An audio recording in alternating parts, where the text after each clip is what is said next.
Father का अपने बेटे के गर्लफ्रेंड के साथ अफेयर हो जाता है। अब आगे क्या होगा, आज की हमारी मूवी डैमेज जो 1992 की एक हॉलीवुड मूवी है, इसमें हम देखेंगे। अगर आपको वीडियो अच्छा लगता है तो प्लीज इसे लाइक और कमेंट जरूर कर दीजिएगा, इस चैनल को बहुत सपोर्ट मिलता है। अब बिना किसी देरी के एक्सप्लेनेशन स्टार्ट करते हैं। मूवी स्टार्ट होती है और हमारा मेन कैरेक्टर स्टीफन हमें दिखाया जाता है। एक पॉलिटिकल ऑफिस में काम करता है। स्टीफन को प्राइम मिनिस्टर ने बुलाया और उसे प्रमोशन मिलने वाला है। उनके साथ जब उसकी मीटिंग होती है तो उसकी वो बहुत प्रेज करते हैं। वो अपने काम में बहुत अच्छा था। स्टीफन के घर पर उसकी वाइफ और बेटी है। उसका बेटा बड़ा हो चुका है और वो भी पॉलिटिकल ऑफिस में काम करता है। इसके बाद हमें स्टीफन के ऑफिस में पार्टी दिखाई जाती है।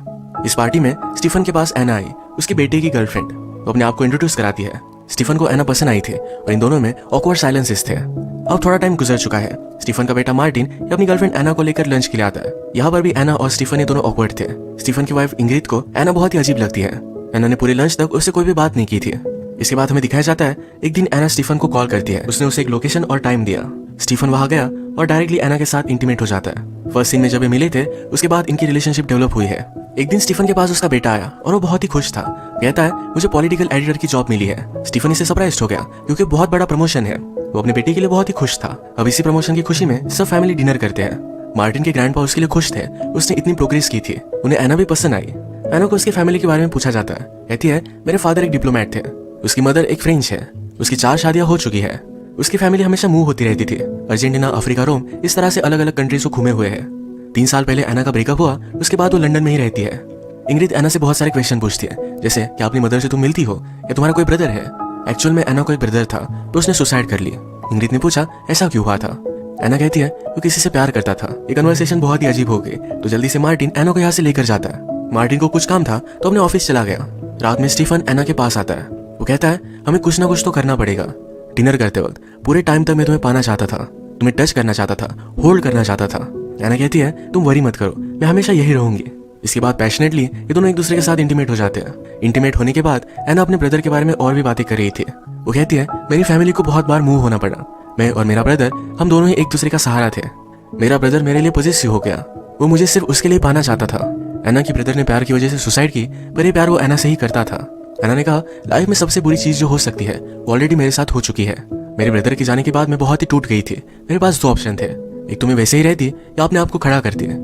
डैमेज लोग ये बहुत ही डेंजरस होते हैं क्योंकि उन्हें फिर से उठना आता है। एना स्टीफन से कहती है जो भी चल रहा है वो बहुत ही अच्छा है, प्लीज इसे चेंज मत करना। स्टीफन की एक कॉन्फ्रेंस थी तो चाहता था कि उसके साथ एना आए, पर एना उसे मना कर देती है।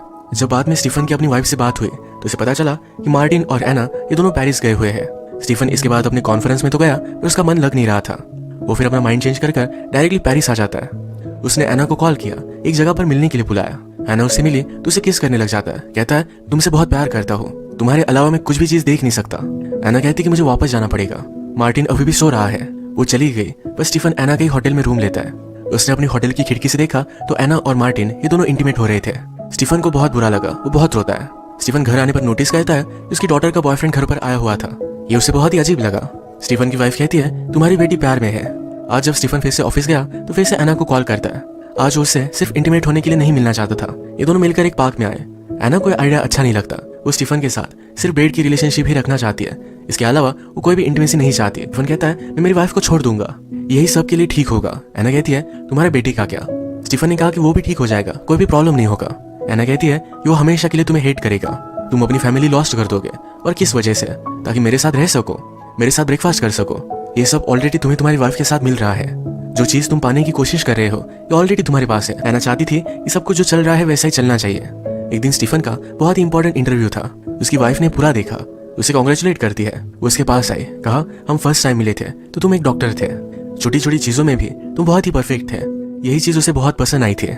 हम इन दोनों हस्बैंड वाइफ की रिलेशनशिप आजकल स्ट्रगल करते हुए देख सकते हैं। वो सिर्फ एक साथ रहते हैं। स्टीफन को एना के साथ जो पैशन मिलता है वो अपनी वाइफ के साथ नहीं मिलता। एक दिन जब स्टीफन एना से मिलने के लिए आया तो वहां पर पीटर आया हुआ था। पीटर एना का बचपन का फ्रेंड है। वो बिना बताए आया हुआ था, इसी वजह से दोनों सरप्राइज थे। स्टीफन पीटर से पूछता है तुम उसे कब से जानते हो। पीटर कहता है मैं उसे बहुत अच्छे से जानता हूँ। वो आजकल मार्टिन के साथ बहुत ही खुश है, ये वो डिजर्व करती है। यहाँ पर इंडिकेट होता है कि पीटर को स्टीफन और एना के बारे में पता चल चुका था। स्टीफन अभी तो यहाँ से चला गया था, पर पीटर के जाने के बाद वो फिर से वापस आता है। एना से पूछता है ये सब क्या था। एना कहती है कि पीटर मेरा फर्स्ट बॉयफ्रेंड था। एक दिन मैं उसके साथ डेट पर गई थी। जब वो मुझे घर ड्रॉप करने के लिए आया तो हम कार में किस करने लगे। ये सब मेरे ब्रदर ने देख लिया था। वो बहुत जेलस हो गया, वो मुझे सिर्फ उसके लिए चाहता था। उसने मुझे पूछा क्या तुम अब सबके साथ डेट पर जाओगी, क्या इस वर्ल्ड को हमारे बीच में आने दोगी। एना ने इस सारी बात को इग्नोर कर दिया। उसका ब्रदर 2-3 घंटे तक उसके डोर के बाहर था। एना ने उसे कोई भी रिस्पॉन्स नहीं दिया। जब उसके ब्रदर की आवाज कम हुई तब उसने सुसाइड कर ली थी। इस बात से एना बहुत ही शॉक में थी। इस घर में एना और उसके पेरेंट्स नहीं रहना चाहते थे। पीटर की फैमिली को जानते थे तो उसी के पास गए। एना गम में थी तो पीटर ने उसे सहारा दिया। एना ने कहा पीटर ने मुझे बहुत सपोर्ट किया था।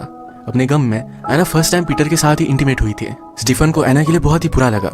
इंग्रिड का बर्थडे था तो अपने फादर के पास वो जा रही थी। अपनी पूरी फैमिली के साथ ये बर्थडे वो स्पेंड करना चाहती थी। मार्टिन सेलिब्रेट करने के लिए एना को भी लेकर आ रहा है। इंग्रिड को पसंद नहीं आता। एना उसे जरा अजीब लगती है। ये सब ग्रैंडपा के पास आए। किस तरह से बचपन में ये सब यहाँ आया करते थे इसके बारे में बातें हो रही थी। मार्टिन कहता है बचपन में सब कुछ बहुत ही परफेक्ट था पर फिर भी उसे खाली खाली लगता था। उसकी फैमिली हमेशा उसे एम्प्टी लगी है। उसमें कभी भी कोई भी झगड़े नहीं हुए। जिस तरह से हर फैमिली में पैशन होता है ये कभी भी नहीं था। इस बात के लिए वो अपने फादर को दोषी मानता है। स्टीफन ने कभी भी अपनी फैमिली के ऊपर ज्यादा ध्यान नहीं दिया। इसके बाद नेक्स्ट डे मार्टिन और एना साथ थे। इन्हें देखकर स्टीफन जेलस हो गया। मार्टिन अनाउंस करता है कि वो एना से शादी करने वाला है। सिर्फ उसके ग्रैंडफादर ही उसके लिए खुश थे। इंग्रिड को भी एना पसंद नहीं और स्टीफन का कुछ अलग प्रॉब्लम है। स्टीफन जब मार्टिन के साथ अकेला था तो उसे पूछता है कि एना ने तुम्हें डायरेक्टली हाँ कह दिया। वो कहता है कि हाँ। मार्टिन ने अपने फादर को जो भी बुरा कहा इसके लिए उससे अपोलोजाइज करता है। इसके बाद वो कहता है एना में कुछ अजीब सा सैडनेस है। वो जब उसके साथ होता है तो क्योर हो जाता है। स्टीफन ने कहा ये तो नर्स की तरह लगता है। मार्टिन समझाता है एना जब मेरे साथ होती है तो उसकी एक अलग ही साइड है। रात में सबके सो जाने के बाद एना और स्टीफन ये फिर से एक दूसरे से मिले। अंदर जाकर इंटीमेट हो गए। एना के रूम से जब स्टीफन बाहर आया तो उसकी डॉटर ने देख लिया था। अगले दिन आकर वो अपनी डॉटर को समझाता है। कहता है तुम्हारी मदर और मुझे हम दोनों को एना अच्छी नहीं लगती। मार्टिन से शादी से पहले हमें उससे बात करनी थी इसी वजह से मैं गया था। डॉटर भी ये सब बात समझ जाती है फिर भी डर है कि शायद उसे कुछ ना कुछ तो पता है। अब नेक्स्ट सीन में एना की मदर मार्टिन की फैमिली से मिलने के लिए आई हुई है। एना की मदर सरप्राइज थी कि मार्टिन एक बहुत ही अच्छा लड़का है। वो कहती है कि एना की यूजुअल चॉइस से तुम बहुत ही डिफरेंट हो। वो हमेशा बहुत ही घटिया लड़कों को डेट करती है। यही बातें करते करते थोड़ी देर में एना की मदर ने एना के ब्रदर के बारे में बातें निकाली। वो कहती है एना का ब्रदर और मार्टिन ये दोनों बहुत ही सेम दिखते हैं। ये बात सबके लिए बहुत ही अजीब थी। एना अपनी मदर पर चिढ़ गई क्योंकि उसे सब्जेक्ट नहीं निकालना चाहिए था। एना की मदर को बहुत ही बुरा लगा कि लंच उसकी वजह से बर्बाद हो गया। स्टीफन एना की मदर को उसके होटल तक छोड़ने के लिए आया। मदर कहती है एना आजकल बहुत ही खुश है। इसी वजह से ये सब बर्बाद हो जाए ये सही नहीं होगा। स्टीफन कहता है कि आप किस बारे में बात कर रही हो। एना की मदर ने कहा मुझे तुम्हारे बारे में सब कुछ पता है। लंच पर तुम एक दूसरे को देख भी नहीं पा रहे थे। मदर कहती कि जो भी चल रहा है इसे अभी के अभी बंद कर दो वरना इसके कंसिक्वेंसेस बहुत ही बुरे होंगे।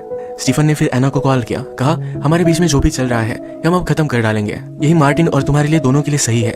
इसके बाद स्टीफन मार्टिन से मिलने के लिए आया। मार्टिन की डेस्क पर उसकी एना की और स्टीफन की फोटो थी। इसे स्टीफन देख रहा था। मार्टिन कहता है अगर आप चाहो तो इस फोटो को रख सकते हो। स्टीफन ने आज कन्फेस किया। कहा तुम्हें जो भी लगता है ये सब कुछ सही है। हमारे फैमिली पर मैंने ज्यादा फोकस नहीं किया था। मुझे लगता था कि लाइफ में सब चीजें मैं कंट्रोल कर सकता हूँ पर ये सही नहीं था। तुम स्मार्ट हो तुम्हें इसके बारे में ऑलरेडी पता है। वो अपने बेटे पर बहुत ही प्राउड है। स्टीफन रात में बहुत ही देर तक काम करता है। वो डिस्टर्ब था तो उसे घर भी नहीं जाना था। आज पार्टी थी तो इंग्रिड ने उसे कॉल किया। वो उसे मना कर देता है। कहता है कि मुझे बहुत सारे काम है और मेरे कलीग भी मेरे साथ काम कर रहे हैं। हम देखते हैं इंग्रिड के पास स्टीफन के फ्रेंड थे। उसे पता चल गया स्टीफन उसे झूठ कह रहा है। स्टीफन आजकल बहुत ही डिस्टर्ब था और अभी अभी इंग्रिड को पता चला कि उसे प्रमोशन मिला है। फिर भी वो सैड था तो उसके पास आई। उसने पूछा कि क्या हुआ है। स्टीफन कहता है कि शायद मैं प्रमोशन नहीं चाहता। उसके साथ जो भी चल रहा है उसे एक्सप्लेन नहीं कर सकता। इस बात से इंग्रिड भी अपसेट हो गई। एक दिन एना ने स्टीफन के ऑफिस में गिफ्ट भेजा। उसमें उसके नए घर की थी। एना और स्टीफन के बीच में जो भी चल रहा है ये हमेशा सही से चलता रहे इसी वजह से एना ने एक सेपरेट घर लिया था।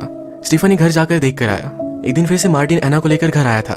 जब एना और स्टीफन अकेले थे तो एना कहती है अगर मुझे तुमसे दूर होना होता तो मैं मार्टिन से शादी नहीं करती। वो स्टीफन के पास रहना चाहती है इसी वजह से वो मार्टिन से शादी करने वाली है। इन्होंने डिसाइड किया और फिर से एक दिन वो एना के घर पर मिले। ये जब दोनों इंटीमेट हो रहे थे तभी एना को ढूंढते हुए मार्टिन वहां पहुंच गया। उसने डोर खोलकर इन्हें इंटीमेट होता देख लिया। मार्टिन बहुत बड़े शॉक में था। उसका ध्यान नहीं रहा। ऊपर से वो नीचे गिर गया। उसकी इंस्टेंटली डेथ हो जाती है। स्टीफन वैसे ही भागते उसे गले लगा लेता है। वो बहुत रोया। अब एक्चुअल में यहाँ हुआ क्या ये पुलिस की वजह से सबको पता चल गया। रात में स्टीफन घर पर आता है। उसकी वाइफ ने अपने आप को हर्ट कर लिया था। वो पूछता है कि तुमने ऐसा क्यों किया। वो कहती है ये दर्द बहुत ही ज्यादा है इस पेन को हैंडल नहीं कर सकते। इंग्रिड ने कहा मार्टिन को एना के फ्लैट के बारे में पता नहीं था पर होम ओनर ने घर पर कॉल किया। मार्टिन के लिए सरप्राइज था तो यही फ्लैट देखने के लिए हो गया। स्टीफन और एना के आने का टाइम और मार्टिन के वहां जाने का टाइम ये सेम हो गया। इंग्रिड ने कहा ये कोइंसिडेंस था। अगर उसे पता नहीं चलता तो ये हमेशा चलता रहता। तुमने अपने आप को मार क्यों नहीं डाला। तुम इतने बुरे भी नहीं हो सकते। वो रोने लग गए तो स्टीफन उसे गोलियां देता है। वो कहती है मुझे मेरा बेटा वापस चाहिए। अगली सुबह जब वो उठी तो स्टीफन उसके पास था। हमें एक दूसरे से कभी मिलना ही नहीं चाहिए था। क्या कभी तुमने मुझसे प्यार किया था। क्या मुझसे कभी तुम अट्रैक्टेड थे। स्टीफन इस पर कुछ भी आंसर नहीं कर पाता। आज उसे अपनी जॉब से रिजाइन करना पड़ा और वो फिर से एना से मिलने के लिए आया हुआ था। वहां पर एना की मदर थी। वो कहती है कि एना यहाँ से चली जा चुकी है। एना की मदर कहती है वो पीटर से मिलने के लिए उसके पास गई है। स्टीफन ने फिगर आउट किया कि एना अभी भी यही है। वो सब चेक करता है तो एना बेडरूम में ही थी। वो उससे कोई भी बात नहीं करना चाहती थी। इसके बाद मूवी में बहुत सारा टाइम गुजर चुका है। स्टीफन ने सब चीजें छोड़ दी। हमेशा अलग अलग जगह पर वो घूमता रहा। उसने रियलाइज किया कि हम ह्यूमंस कैसे बने हैं, हमारे पीछे पर्पस क्या है, इस सब के बारे में वो नहीं जानता। जब आदमी प्यार करता है तो जिस चीज को जान नहीं सकता उसके थोड़े से करीब आ जाता है। प्यार के अलावा इस वर्ल्ड में कोई भी चीज मैटर नहीं करती। अब वो अकेला पड़ चुका है। मार्टिन ने उसे जो फोटो दी थी उसने उसकी बड़ी फोटो बना ली है। उसे अपने बेटे और एना की बहुत याद आती है। वो हमसे कहता है कि उसने फिर से एना को एक बार देखा था। वो पीटर के साथ थी। एना के साथ उसका एक बेबी भी था। वो अपनी लाइफ में मूव ऑन हो चुकी है। इसी के साथ ये मूवी एंड हो जाती है। स्टीफन हमारा बहुत ही फॉल्टी कैरेक्टर है। उसका अभी भी भ्रम है कि एना से वो प्यार करता था तो इसी वजह से उसने सब कुछ किया। उसकी एक ब्यूटीफुल सी फैमिली थी। कुछ पल के लिए उसने सब कुछ बर्बाद कर दिया और फाइनली वो अकेला था। इसके सब कंसिक्वेंसेस अब उसे आगे की आने वाली लाइफ में भुगतने पड़ेंगे। प्यार तो हम सबको करना चाहिए, उसकी लिमिट हमें पता होनी चाहिए। आज का वीडियो हम यही खत्म करते हैं। अगर आपको अच्छा लगा तो प्लीज लाइक कर दीजिएगा। मैं बहुत सारी मूवीज लेकर आते रहता हूँ तो प्लीज इस चैनल को सब्सक्राइब कर दीजिए और बेल नोटिफिकेशन आइकन दबाना मत भूलिएगा। हम फिर से मिलेंगे और एक नई मूवी के साथ। तब तक के लिए थैंक यू और आप अपने आप का ख्याल रखिए।